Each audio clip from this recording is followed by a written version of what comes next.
The fact that we are alive in this lifetime is incredible. Like, the blessings are grand and so are the lessons. What we are learning is how to break through of just the individual animal experience and be able to understand both the individual and the higher mind understanding of the experience. Now, this is the first time in history that it's possible, that we know of, that it's possible to actually do that. What we are learning is how to break through of just the individual animal experience and be able to understand both the individual and the higher mind understanding. And as we integrate the experience, we create an understanding from both. The animal understands the higher collective mind and the higher collective in the process of becoming, opening that up and becoming the whole version of ourselves, understanding those two perspectives. We go through lessons and cycles. And some of the lessons and cycles that we experience have been cycles that have been carried over through generations. It's in our DNA. It's, that those memories may be carried elsewhere as well. And they're here to teach us things about the human experience that help us to see that we have within us already what we need, and that if we can see that in each other, then we break down the barriers that keep us separate. Now, once we break down the barriers that keep us separate, that unlocks the power to understand the bigger hive mind perspective. If you're wondering if you have successfully closed out a cycle, there's a really easy way that I've discovered in my own life to determine if I am successfully closing out a cycle. And that is, do I still view myself as a victim of the experience or the relationship or the situation? If I still view myself a victim, I accept that there are still lessons to be learned.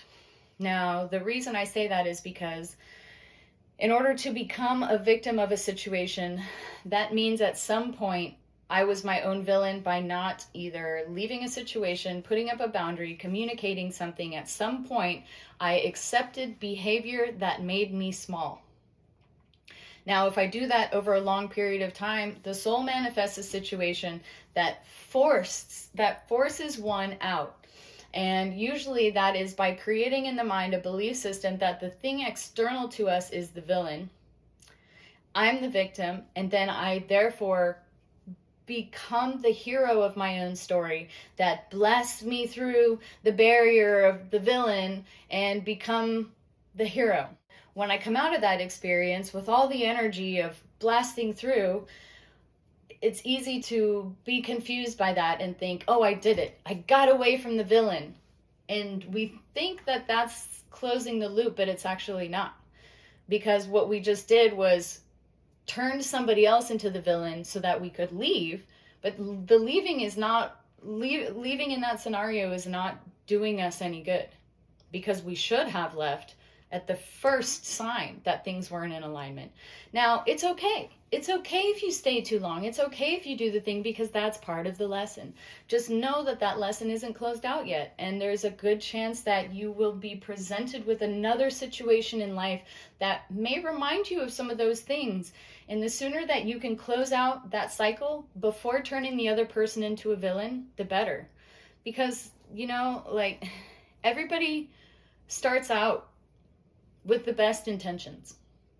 And especially in relationship, we start out with the best intentions in relationship, and we want to build something beautiful, and we project our best version of ourselves, and we see the other person's needs, and we want to build on that. And then at some point, something happens and a need isn't met.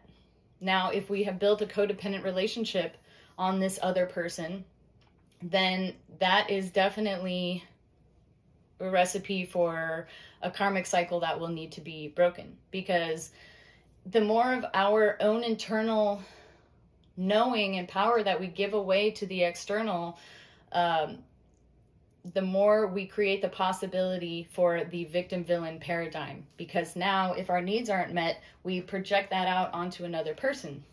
Instead of being like, actually, this doesn't align with me, I think I'm going to move on and do something else that does fulfill me in a better way. Instead, we because we're attached, put energy into trying to change the other.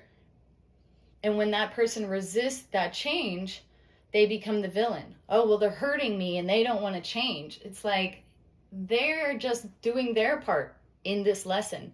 You are giving your energy to a situation that you want to change, but you can't change another person. All you can change is yourself. So if the vibe isn't right for you, what are you going to do about it? Yes, you can communicate, but if those changes aren't part of that other person's path, then you must release it. And the sooner that you release it before you create a villain out of the other person around the situation, the sooner you can close out those cycles. Now, there is a Sanskrit word for this, samsara. I don't know if it may be pronounced differently than that, but it's a term that has bounced around in my mind over many years, because it's like the cycle of birth and death. What it is that victim villain paradigm that we get caught in a codependent situation and we become the hero and we burst through, and then we just repeat the cycle again in a slightly different way, over and over and over again. Victim, villain, hero, boom. Victim, villain, hero, boom. Over and over. The only way to break out of that, the concept of nirvana, is it's in the moment. In the moment, can you view your situation as being both the victim and the villain? Can you see in your life, in your own experience, where you didn't put the boundary up? Where you didn't stand up for what your higher self was trying to tell you? Can you break through that barrier of your own animalistic needs and desires to control the situation and understand that if something doesn't align, you're given all the felt experience, all the signals to understand that, and that is your choice at that point to walk away or to do whatever needs to be done for the best interest of you and the other person involved. Because it's not selfish when you do it out of self-love.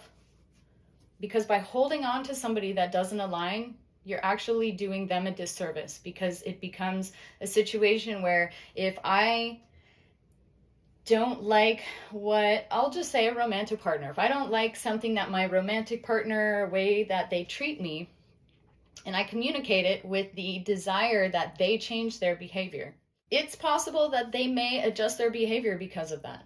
It's also possible that they don't adjust their behavior because of that. And I can't be attached to either way.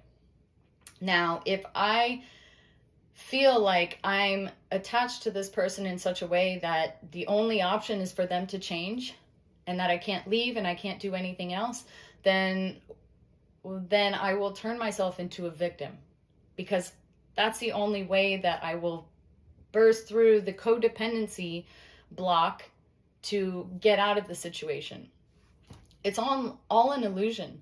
If you think that there is some line that would force you to leave a situation that doesn't feel good for you, and you are waiting to cross that line, even though you're thinking about the line right now, and you're already aware that the line exists, and the line has been really close a bunch of times, but you keep pushing forward thinking that you can control a situation by asking somebody else to change, it's not going to happen that way. You have to release. You have to stand for yourself. You have to be true to your higher self, because you only have your own experience. That's all we have.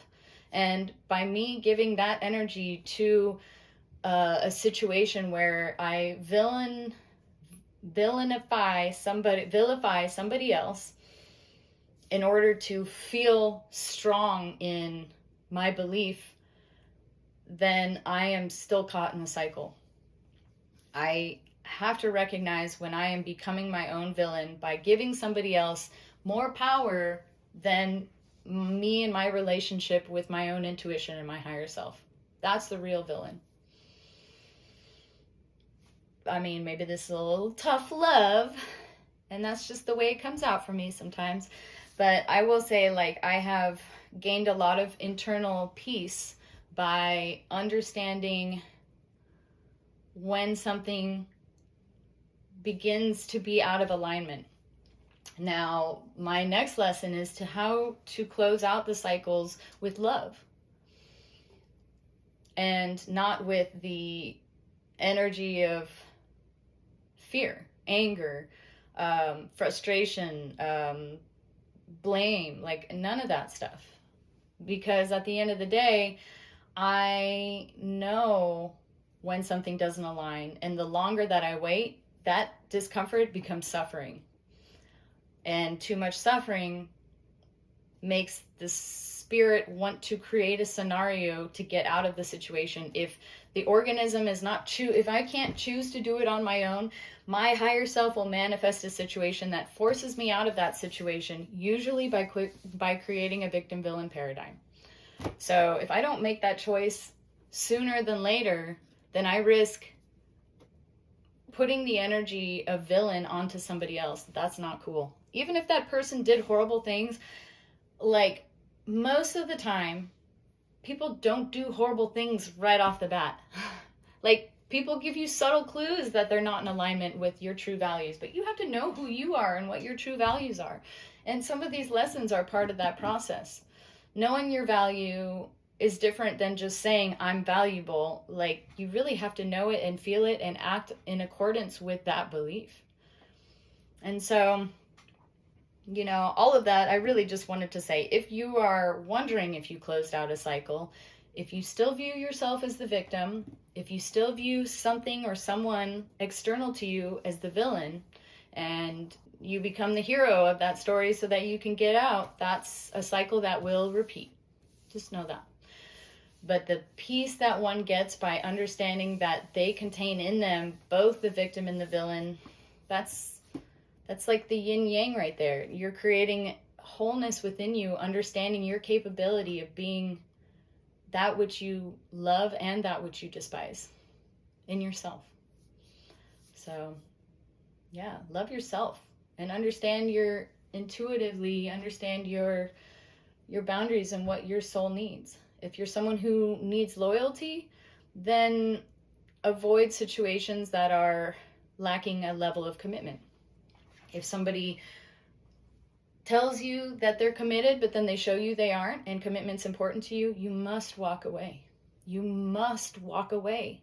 As soon as you know that it's not in alignment, you have to let it go. Don't hold on to that. It's not worth your beautiful energy. All right. Sorry, that was my passionate. All right. I think I'll call it there. Love you guys. Mwah.